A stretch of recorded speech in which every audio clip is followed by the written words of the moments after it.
नमस्कार, आदाब। मैं शाइस्ता आप सभी का हार्दिक स्वागत करती हूं अपने इस चैनल बात देश और बिहार की शाइस्ता के साथ। कर्नल सोफिया पर अपने दिए विवादित बयान के कारण कांग्रेस विजय शाह के इस्तीफे की मांग कर रही है। वहीं हाई कोर्ट के निर्देश के बाद एफआईआर भी दर्ज हो गई है। ऐसे में सवाल यह है कि इतने बड़े विवाद के बाद भी बीजेपी विजय शाह से इस्तीफा क्यों नहीं ले रही है। मध्य प्रदेश के मंत्री विजय शाह के मामले ने काफी तूल पकड़ लिया है।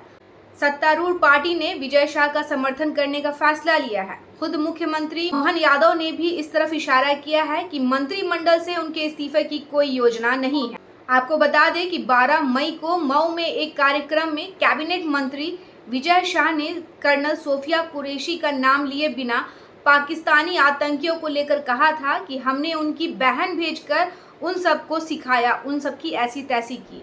बाद में शाह ने अपनी टिप्पणी पर सफाई देते हुए कहा, मेरे भाषण को किसी दूसरे संदर्भ में ना देखा जाए। मैं लोगों को बताना चाहता हूं कि मेरा भाषण उस संदर्भ में नहीं है। वे हमारी बहन है और उन्होंने सशस्त्र बलों के साथ मिलकर बड़ी ताकत से बदला लिया है। लेकिन हाई कोर्ट ने उनके खिलाफ एफआईआर दर्ज करने के निर्देश दे दिए। जांच भी कोर्ट की ही निगरानी में होगी। आपको बता दें कि बीजेपी के मंत्री विजय शाह के बयान से पूरे देश में बीजेपी की फजीहत हो रही है। नैतिकता और मर्यादा की पाठ पढ़ाने वाली पार्टी विजय शाह के मामले में असहज नजर आ रही है। बात बात पर विपक्षी नेताओं से इस्तीफा मांगने वाली बीजेपी अपने मंत्री विजय शाह पर कोई एक्शन नहीं ले पा रही है। दुनिया में भारत की सरकार ने कर्नल सोफिया कुरैशी को आगे करके जो संदेश दिया था, विजय शाह ने उस पर पलीता लगा दिया है। लेकिन बीजेपी इस्तीफा लेने का साहस नहीं दिखा पा रही है। आइए आपको बताते हैं आखिर इस डर की वजह क्या है जिससे बीजेपी सहमी हुई है। विजय शाह के मुद्दे पर अभी तक पार्टी नेताओं ने चुप्पी साध रखी थी। उमा भारती ने विजय शाह की बर्खास्तगी की मांग की है। गुरुवार को जिस तरीके से बीजेपी नेताओं के बयान आने लगे, उसे लगने लगा कि पार्टी अब बचाव में जुटी है। सीएम मोहन यादव ने कहा कि हमने कोर्ट के आदेश का पालन किया है। कर्नल सोफिया कुरैशी के अपमान का सारा मामला अब कोर्ट के पाले में जा चुका है। कोर्ट ने स्वतः संज्ञान लिया और निर्देश दिया कि उन पर एफआईआर दर्ज हो। इसके साथ कोर्ट सभी चीजों पर पैनी नजर रख रही है। वहीं विजय शाह ने चुप्पी साध रखी है। सरकार कह रही है कि हमने कोर्ट के आदेश का पालन किया है। ऐसे में अब यह संभावना कम ही है कि विजय शाह अपने मंत्री पद से इस्तीफा देंगे। वहीं पार्टी भी इस मामले पर कुछ नहीं बोल रही। बीते कुछ सालों से बीजेपी की नीति कुछ बदली लग रही है। विपक्ष की मांगों पर अब बीजेपी नेताओं के इस्तीफे नहीं होते हैं, चाहे वह विवाद कितना भी बड़ा क्यों ना हो जाए। यूपी में मंत्री टेनी मिश्रा के बेटे ने किसानों पर कार चढ़ा दी थी, लेकिन कोई कार्रवाई नहीं हुई।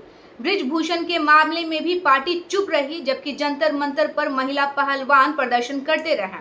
ऐसे में विजय शाह के मामले को भी पहले के मामलों से जोड़कर देखा जा रहा है। इसकी संभावना कम है कि बीजेपी विजय शाह को बर्खास्त करेगी। माना जा रहा है कि विजय शाह के इस्तीफे को लेकर बीजेपी इसलिए भी सहमी हुई है क्योंकि एक इसकी बड़ी वजह आदिवासी वोटरों को साधना भी है। आपको बता दें कि मध्य प्रदेश के हरसूद और आसपास के आदिवासी इलाकों में शाह का काफी प्रभाव है। वे पिछले 40 साल से इस क्षेत्र का प्रतिनिधित्व कर रहे हैं। 12 साल पहले 14 अप्रैल 2013 को उन्होंने झाबुआ में महिलाओं के खिलाफ अपमानजनक बयान दिया था। तब उनसे केवल 4 महीने के लिए मंत्री पद छीना गया था। मध्य प्रदेश में आदिवासी वोटरों की संख्या बहुत ज्यादा है। मध्य प्रदेश में आदिवासियों की लगभग 22% जनसंख्या निवास करती है। विधानसभा की 47 और लोकसभा की 6 सीटें इस वर्ग के लिए सुरक्षित रखी गई हैं। मध्य प्रदेश में आदिवासियों की इस 22% संख्या में गोंड आदिवासियों की आबादी लगभग 35% है। विजय शाह गोंड समाज से ही आते हैं, साथ ही वह गोंड रॉयल फैमिली से भी ताल्लुक रखते हैं। कांग्रेस के पास आदिवासी समाज से कई बड़े नेता हैं, लेकिन बीजेपी इस मोर्चे पर कमजोर दिखती है। ऐसे में विजय शाह पर कार्रवाई करके बीजेपी कोई भी जोखिम नहीं उठाना चाहती जिससे उसके वोट प्रभावित हों। इस्तीफे न लेने का एक और बड़ा कारण है विजय शाह का बगावती तेवर। विजय शाह के करीबियों का कहना है कि जब हाई कोर्ट ने शाह के खिलाफ एफआईआर दर्ज करने की बात कही, तब संगठन ने कथित रूप से उन्हें इस्तीफा देने के लिए कहा, लेकिन शाह के खेमे से खबर आई कि अगर इस्तीफे का ज्यादा दबाव रहा तो वो मंत्री पद के साथ विधायकी भी छोड़ देंगे। ऐसे में बीजेपी के लिए यह राह चुनौतीपूर्ण हो सकती थी। मध्य प्रदेश हाई कोर्ट के निर्देश पर विजय शाह पर एफआईआर दर्ज हो गई है, लेकिन एफआईआर दर्ज करने में भी काफी लीपापोती हुई थी। पहले जो एफआईआर दर्ज की गई थी उसमें धाराओं को नहीं लगाया गया था। हाई कोर्ट की फटकार के बाद उसमें कई धाराओं को जोड़ा गया।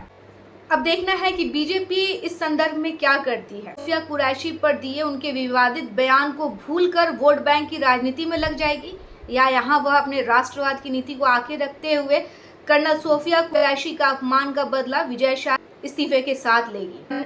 बने रहें आप सभी इसी तरह की न्यूज़ के लिए मेरे साथ बात देश और बिहार की शाइस्ता के साथ। अगर ये न्यूज़ आपको पसंद आता है तो चैनल को सब्सक्राइब ज़रूर कर लें, इसके साथ ही इसे लाइक और शेयर ज़रूर करें।